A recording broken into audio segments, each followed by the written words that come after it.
भारत के राष्ट्रपति कौन है? ए. नरेंद्र मोदी, बी. रामनाथ कोविंद, सी. द्रौपदी मुर्मू, डी. प्रतिभा पाटिल।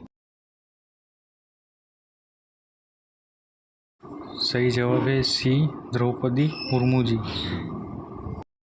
दूसरा क्वेश्चन, ताजमहल किस शहर में है? ए. दिल्ली, बी. जयपुर, सी. आगरा, डी. मुंबई। सही जवाब है सी. आगरा।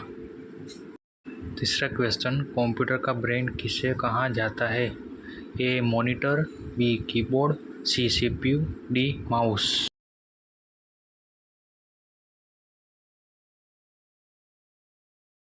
सही जवाब है सी. सीपीयू।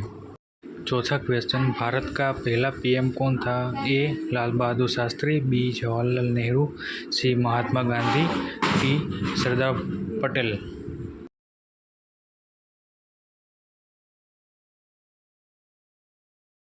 सही जवाब है बी. जवाहरलाल नेहरू।